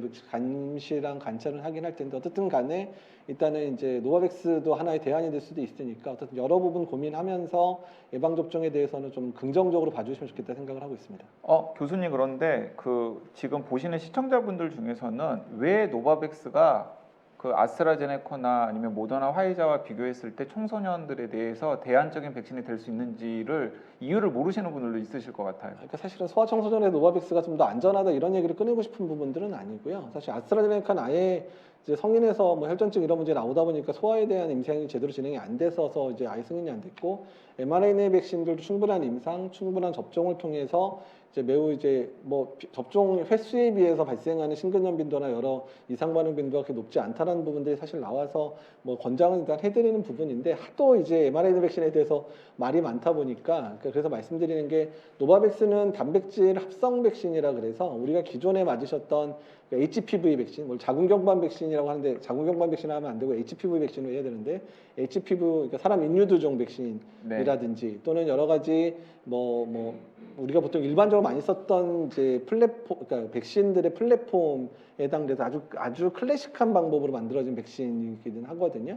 그러다 보니까 매우 친숙한 형태의 백신이고, 그다음에 여러 가지 이상 반응이나 이런 게 다른 백신이나 이런 것들을 통해서 어느 정도 확립이 돼 있는 백신이다 보니까 그냥 이제 사람들에게 접근할 때 매우 이제 좀 친숙한 백신 종류 중에 하나라고 생각하면 되죠. 그러니까 청소년들도 백신 접종을 하는 경우가 많은 뭐 계절 독감 네, 백신이라든지 해도 백신도 그렇고. 아니면은 방금 말씀드렸던 흔히 자궁경부암 백신이라고 부르는 인유두종 바이러스 네. 백신이라든지 네. 아니면은 비형 간염 백신이라든지 네, 그런 것도 다 이런 같은 것들을 백신이죠. 만드는 플랫폼과 같기 때문에 네. 어느 정도 소아 청소년들에게도 검증된 플랫폼이기 때문에 사실은 좀 더 쉽게 권유할 수 있다라고 말씀을 하시는 그렇죠. 걸로. 거의 뭐 이제 이런 방식 개발된 지 거의 7, 80년 된 아주 오래된 백신 플랫폼이다 보니까 이제 그런 부분들이 하고, 실제로 지금 어른들 중에서도 이제 mRNA 백신을 1차 맞거나 아스트라제네카 백신 1차 맞고 힘들었던 분들이, 접종 안 하던 분들이 생각보다 노바백스 백신 나오는 걸 매우 기다리고 있는 분들이 꽤 있거든요. 네. 그래서 그런 부분들 때문에 말씀드리는 겁니다. 네, 백바다 선생님께서도 궁금하신 거 있으면 이제 백바다 선생님 너무 이제 백바다 선생님 하니까 너무 자연스럽게 네 그러시네요. 너무 자연스럽게. 네, 네. 백바다 선생님께서도 궁금하신 것들 있으셨던 걸로 알고 있는데 네. 뭐 한두 가지 질문해 보시죠. 지금 교수님 이야기 듣고 나니까 궁금한 게, 저희 학교에서도 작년에 이제 중학교 1학년을 제가 담임을 했었으니까 학생들이 접종 비율이 낮다가 이제 방역 패스가 나오고 나서 많은 학생들이 2차까지 맞았는데요. 2차까지 맞고 나서 청소년들은 3차에 대한 이야기가 나올지, 그리고 3차를 맞는다면 아까 그 교수님이 이야기하셨던 노바백스 백신을 3차로 맞는 것도 이제 안정성이나 이런 거에 있어서 어느 정도 유효한지에 대해서 좀 궁금합니다. 네. 그러니까 지금 이제 국가마다 전략이 좀 다르기는 한데, 그러니까 유럽, 뭐 이스라엘이라든지 유럽의 국가들 중에서 이미 청소년에 대해서 12세 이상에 대해서 3차 접종을 다 이제 시작한 국가들이 대부분 많이 있고요. 근데 우리나라는 지금 18세 이상만 이상만 허가가 3차 됐죠. 접종 대상이니까 네. 그냥 고3만 지금 3차 접종 대상인 네, 거죠. 대상이죠. 근데 이제 그러니까 예방 접종, 그러니까 외국도 뭐 어떻게 하냐면 그러니까 이미 2차를 접종하고 한 사람들에 대해서는 그냥 자동적으로 3차는 당연한 거야라고 해서 접종을 이미 시작을 대부분 했거든요. 그래서 아마 우리나라도 이제 소아에서의 발병, 그러니까 10에서 17세 발병이나 이런 부분에 있어서의 상황들, 돌파 감염이나 이런 부분들을 고려하고 또 학교의 그런 등교 수업이나 이런 부분들을 강조하는 측면에서는 조만간에 아마 3차 접종도 이제 시작을 할 거라고 생각은 하고 있는데 하도 2차 접종하고 나서 방역 패스까지 걸려가지고 아주 그냥 막 난리가 났었던 적이 있어서 정부가 좀 매우 조심스럽게 지금 생각을 하고 있기는 한 것 같고요. 그러니까 아직 본격적인 논의는 되지 않지만 이제 본격적인 논의가 이제 시작될 거라고 생각은 하고 있고, 그 다음에 노바백스를 일단은 3차로 쓰려면 일단 1, 2차를 노바백스로 쓰는 게 먼저 소아에서 허가가 돼야 되고요. 일단 그거에 대한 데이터가 이제 나와야 일단 3차까지 허가를 하는데, 그러니까 현재도 성인에서도 일단 지금 열린 건 미접종자에서만 우선 열렸거든요. 열려 있는데 조만간에 2월 말이나 3월 초에 일단은 이제 1, 2차를 다른 거 맞은 분에 대한 교차 접종이라든지 1, 2, 3차를 이제 부스터샷으로 사용하는 부분에 있어서는 지금 이제 국내에서도 좀 연구를 진행하고 있는 부분들이 있고요. 그러니까 근데 지금도 의사 네. 소견을 받으면은 교차 접종이 가능한 네, 상황이긴 하잖아요. 가능하긴 하죠. 네, 네. 근데 이제 본격적으로 부스터샷으로 여는 건 아직 열리진 않았는데 이제 그 부분들은 이제 열릴 예정이어서 이게 접종은 가능할 거라 생각은 하고 있습니다. 조만간에. 네, 알겠습니다. 자, 그 방역 패스 관련해서도 방금 기양이 이야기가 나왔으니까 또 방역 패스 때문에 이재학 교수님 막 좀 곤욕도 치르고 그러셨잖아요. 아, 예. 뭔가 백과 선생님도 좀 아는 게 있으시다는 듯이 고개를 끄덕끄덕 하시네.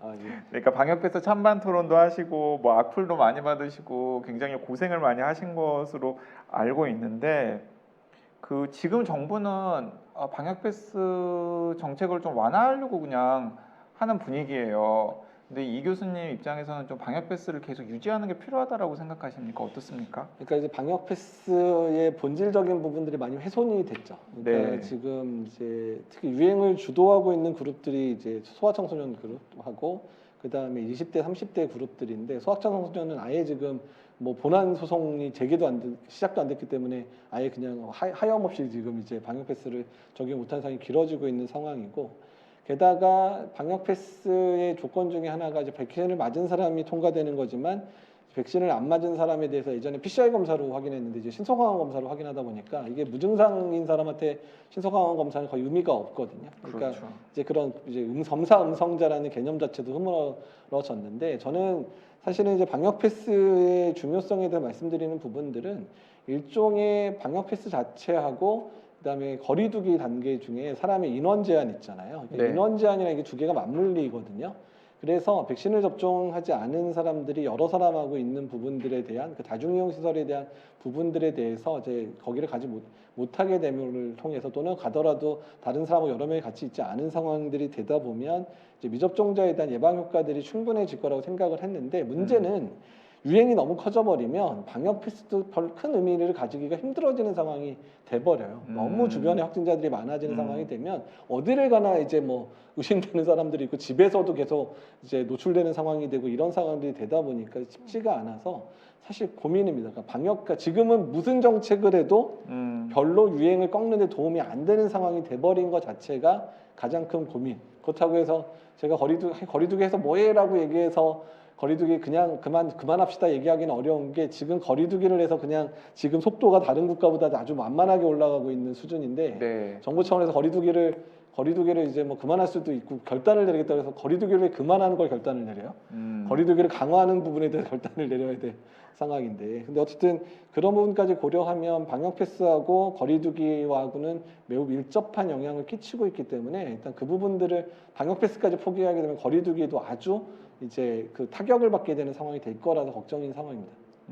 그 현장에서도 여러 가지 갑론을박이 있었을 것 같고 선생님들 사이에서도 토론들이 많았던 것으로 알고 있는데 백바다 선생님께서는 뭐 의견이 있으시거나 아니면 질문이 있으시면 좀 덧붙이면 좋겠습니다. 네, 그 교수님 말씀을 듣고 나니까 3월 등교가 원래대로 이루어지지 않을 수 있겠다라는 생각이 많이 들어서, 그리고 이제 그 중증 환자 외에는 셀프 재택 치료를 하잖아요. 네. 근데 학생들이 아까 제가 얘기했던 것처럼 학생들은 하지 말라 그러면 더 하고 싶어 하는, 그 교수님도 이야기하셨던 것 같은데 그런 부분들에 있어서 되게 걱정이 많거든요. 그래서 학생들이 만약에 확진이 돼서 셀프 재택 치료나 이런 걸 했었을 때 지킬 수 있는 그 최소한은 이런 것들은 지켜야 된다라는 것들도 궁금하고요.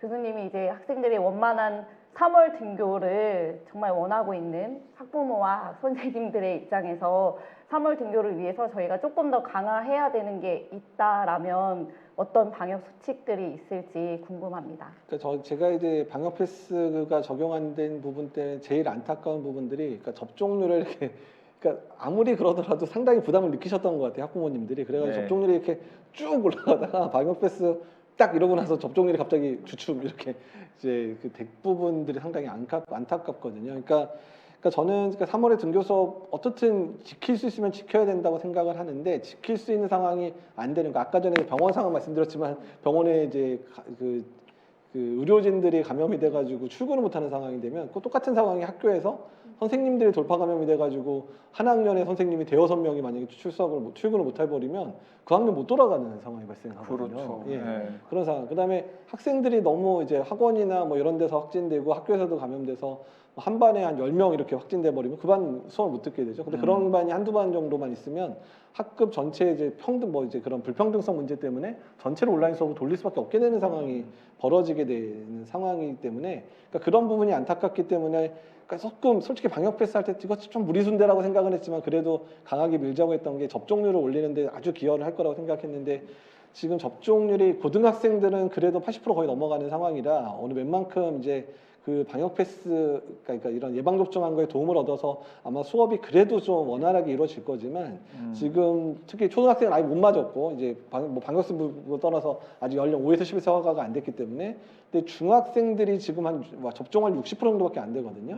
이렇게 되면 그러니까 돌파 감염도 많은데 예방접종 안 한 애들에서의 감염자가 꽤 늘어나서 학생들의 등교 수업이 상당히 영향을 받을 가능성이 상당히 높고, 또 문제는 다 이제 확진자랑 접촉했을 때 미접종자들이 다 자가격리 대상자로 묶인단 말이에요. 그러면 한 명이 확진됐을 때 접종을 한 애들이 있으면 이제 학교를 나올 수 있는데, 접종을 한 애들이 다 이제 그렇게 됐을 경우에 그러면 자가격리 대상자 플러스가 뭐 15% 이상 되면 아예 학교문 닫을 수 있게 이번에 교육부에서 열어놨잖아요. 그래서 이런 부분 생각하게 되면 상당히 그런 영향을 받는 학교들이 많아질 것 같아서 등교 수업을 강화하고 싶더라도 상황이 허락하지 않는 상황이 될까 봐 이 부분이 사실 제일 걱정이기는 합니다.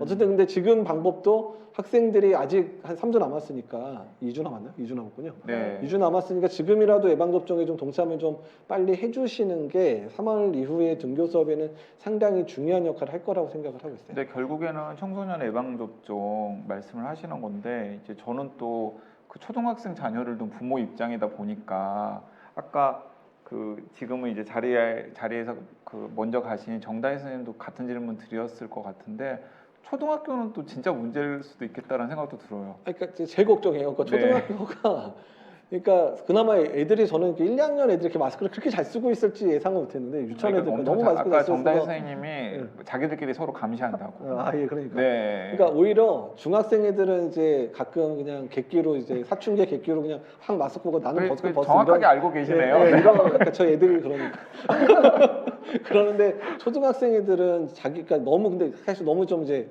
무섭다고 할 정도로 그러니까 네. 마스크를 안 쓰면 서로 막 뭐라 그러는 그런 모습이 아니 쟤네들이 왜 갑자기 저렇게 날카로울까 생각은 좀 안타깝긴 한데 어쨌든 초등학교가 제일 걱정이에요. 그러니까 마스크 착용 잘하고 이런 전반적인 그러니까 선생님들에 대한 믿음도 아이들이 좋고 그다음에 그런 전반적인 수능도가 좋기 때문에 방역 조건에 있어서는 중고등학교보다 훨씬 낫기는 한데 다만 아이들의 예방접종률이 상당히 낮은 부분들이 그리고 우리나라가 사실 좀 1, 2, 3, 4학년 애들 같은 경우 좀 놀게 해도 학원이나 이런 데 안 다니게 하면 그냥 엄마 아빠가 데리고 있든 아니면 좀 이렇게 좀 보육 그러니까 할 수 있는 그런 시스템들 그러니까 방과후나 이런 게 제대로 돼 있어서 관리가 잘 되는 상황에서 있으면 되는데 학원도 되게 많이 다니잖아요. 그 나이 또래 맞아요. 우리나라 그러니까 네. 그러다 보니까 학원에서 걸리거나 집에서 걸리거나 그리고 또 엄마 아빠도 엄청 걸릴 거고 지금 상황에서 그러다 보니까 가족 간 전파가 그러니까 우리나라에 지난번에 이제 그 질병관리청에서 발생한 게 보니까 전반적으로 동일한 연령대 서로 감염을 많이 시키는데 유일하게 10대하고 40대가 서로 감염을 많이 시키더라고요.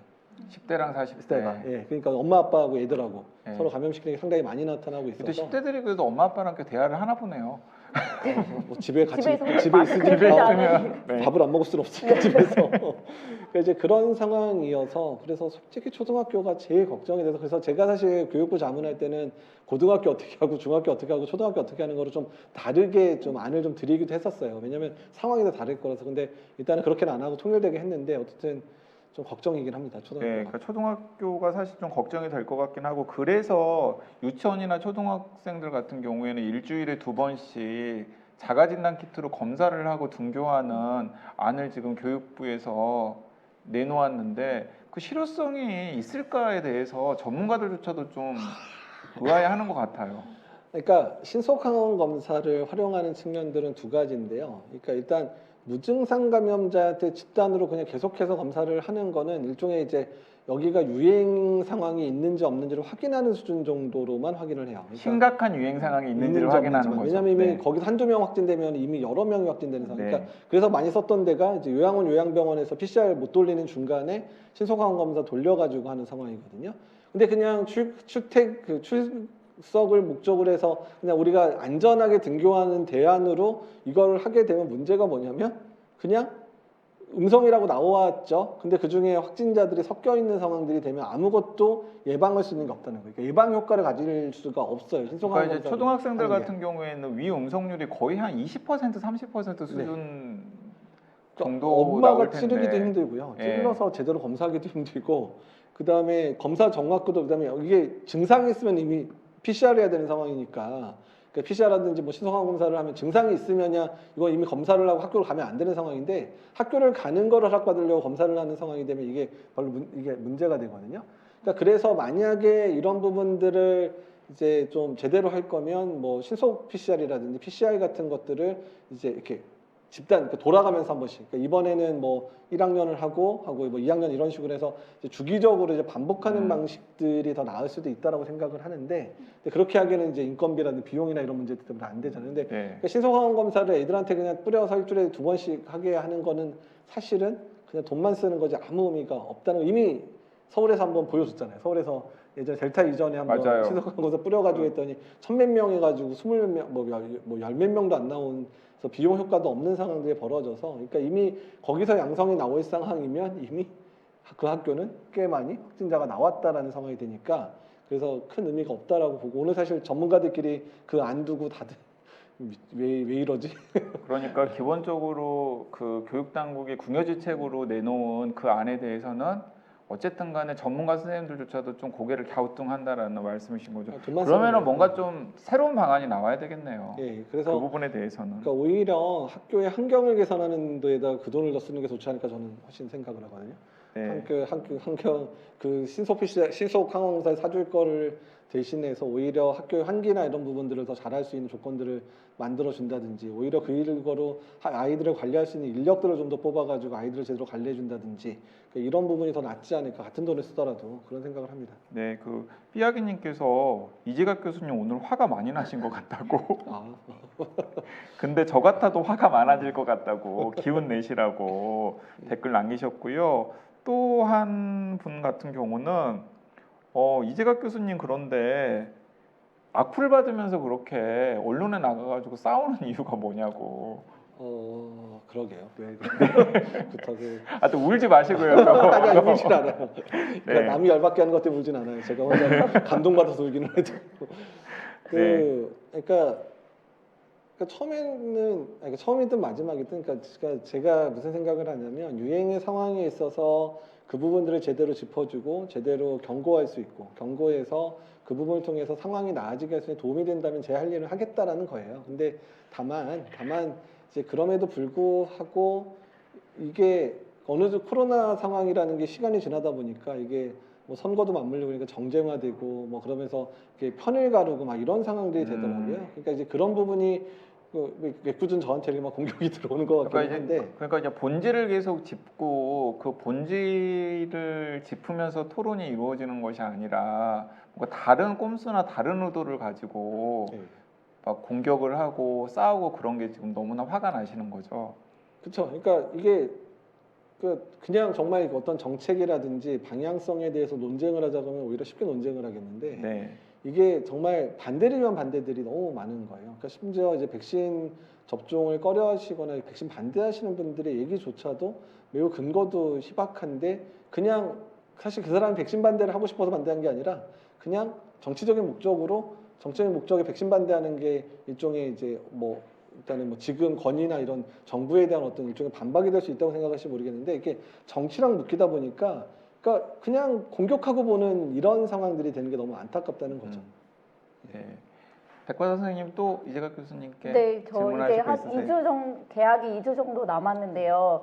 교수님이 말씀하시면 이제 신빙성이 있고 신뢰성이 있어서 이제 다들 믿음이 가는데 현장에서는 선생님들이 학부모님들이 백신을 맞아야 되나요? 이제 이런 이야기들을 질문을 많이 해주시거든요. 이럴 때 조금 더 신빙성 있고 신뢰 믿음을 줄 수 있는 2주 정도 남았으니까 맞는 게 더 도움이 된다라고 조금 더 그 선생님들의 입장에서 학부모님들한테 해줄 수 있는 말들이 현실적으로 어떤 것들이 있는지 궁금합니다.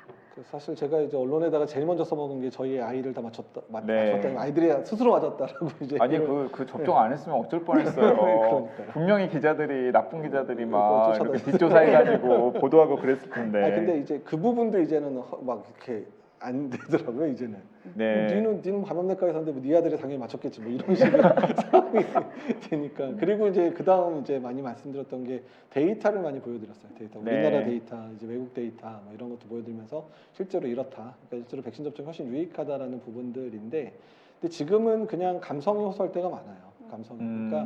그러니까 거꾸로 말씀드리면 백신을 맞게 하는 거하고 근데 또 하는 거고 아이들이 걸리게 하는 것도 걸렸을 때 아주 힘들게 열나고 막 고생하면서 걸리는 이 상황하고 비교했을 때 백신을 통해서 그래도 걸리지 않게 하는 것 또는 걸리더라도 가볍게 앓는 게 훨씬 낫지 않겠냐라는 부분들 그래서 나도 그래서 접종을 한 부분이고 나도 주변의 사람들 접종하게 하고 그리고 그냥 요새는 백신 접종에 대해서 얘기하면 오히려 그냥 가볍게 얘기를 드려요. 그냥 맞는 게 너무 당연한 게 아니냐라는 식으로. 그러니까 오히려 심각하게 얘기를 하거나 이렇게 아이고 그 백신 맞아주세요 막 이런 분위기는 이제 지나갔다고 보거든요. 백신 맞는 거 너무 당연한 거고 백신 사실 성인 중에 96%가 네, 백신 네. 접종했잖아요. 그러니까 네. 그다음에 엄마랑 아버지 본인들도 맞으시지 않았냐, 본인 왜 맞으셨는지를 확인을 해보면 본인 애들 걱정해서 맞으셨기도 했거든요. 이게 96%면 우리가 그 어렸을 때 그 공산당 공산당이라고 뭐 그런 거잖아요. 이게 다 얼또 비슷한 세대 같네요. 거기에 반응을 하시는 거 보니까 그래서 그런데도 안 맞으신 분들이 있으니까. 근데 어쨌든 제가 말씀드리고 싶은 부분은 부모님들이 거의 대부분 맞으셨거든요. 그러니까 부모님이 본인이 맞았었던 이유들을 아이들한테도 같이 생각하게 했으면 좋겠다. 그 생각을 드려요. 그러니까 내가 안 걸리는 거, 우리 가족이 안 걸리는 거, 또한 우리 아이들이 안 걸리는 것, 또한 아이들이 안 걸려도 나도 안 걸리게 하는 그런 부분이라는 부분들을 생각을 해서 좋겠고 심각하게 접근하는 것보다 이제는 좀 가볍게 백신 맞는 거 너무 당연하지 않느냐, 엄마 아빠 맞았는데 왜 애는 안 맞추냐 이런 접근이 지금은 더 쿨하게 보이지 않을까 생각이 듭니다. 이 부분을 편집해가지고 가지고 네, 다니시다가 감수성의 호소를 네. 잘 해보겠습니다. 감사합니다. 네. 자, 지금 이렇게 이야기를 나누다 보니까 벌써 마무리를 할 시간이에요. 그래서 일단 백바다 선생님 2시간 동안 함께 하셨잖아요. 네. 좀 여기 그 방송 보시는 시청자분들, 시민들에게 학교 현장에 계시는 선생님으로서 하시고 싶으신 말씀 마지막으로 하시고 그리고 이자 선생님 말씀 듣고서 오늘 방송은 생방송은 마무리하도록 하겠습니다. 네, 백바다 네. 선생님.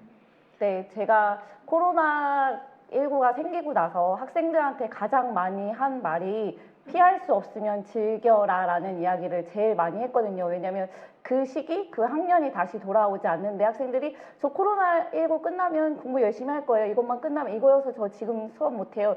이렇게 얘기하면서 학생들이 1년 지나고 났을 때 많이 후회하는 모습을 봤거든요. 저희가 이제 코로나랑 같이 살 수밖에 없겠죠, 교수님? 예, 같이 네. 살아야죠.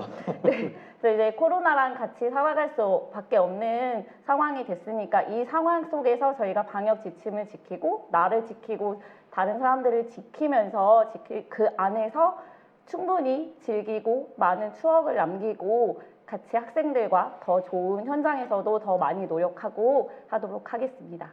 감사합니다. 네, SES 바다를 닮은 안산해양중학교 백금석 선생님 2시간 동안 함께 하셨고요. 자, 이재각 교수님 오늘 긴 시간 함께 해주셨는데 이 무엇이든 물어보세요에는 마지막 출연. 아, 이라고 오전에 하는 합니다. 거는 이게 아닌 거군요. 네, 다른 네, 프로군요. 네. 2번 더 나오라고 그랬는데. 네, 자 마지막으로 한 말씀 해주십시오.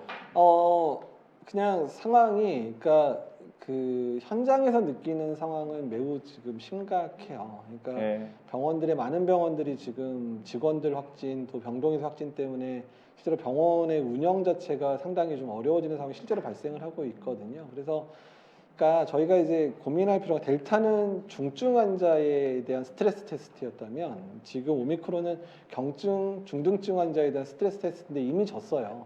네, 그러니까 많은 늘어난 확진자에 대해서 우리가 좀 관리를 제대로 못하고 있는 상황이 실제로 발생하고 있는데 뭐 그 대신에 뭐 피해가 크지는 않는 분들이긴 하지만 그럼에도 불구하고 취약계층들은 피해를 볼 수밖에 없는 상황들이 됐거든요. 그래서 지금 상황을 그냥 중환자가 늘지 않는다고 괜찮다라고만 표현하기엔 상당히 위험한 상황이라는 부분들, 특히 사회 필수 시설에서 일하는 분들이 감염됐을 때 생길 수 있는 파급 효과가 이렇게 커지고 있는 상황들이어서 그런 부분에 대한 준비를 철저히 하면서 유행 상황을 통제해 나가야 되는 상황이 됐다는 부분들을 기억을 해주셔서 단순히 우리가 한두 달을 제대로 살 거냐에 대한 부분에 있어서 고통스럽더라도 그래도 취약한 계층들을 충분히 보호하면서 지낼 수 있는 그런 시기가 됐으면 좋겠다는 생각을 하고 있습니다. 네, 교수님 건강 챙기시고요. 또 현장에서 최선을 다해 주시기를 바랍니다. 응원하겠습니다. 네, 감사합니다. 네, 감사합니다. 네, 서울시 코비드-19 심리지원단과 나는 의사다가 함께하는 코로나19 특별 생방송 코로나19 오미크론 위기 대응 무엇이든 물어보세요. 오늘은 여기까지입니다. 소문을 듣자니 내일은 매니큐어가 등장한다고 합니다.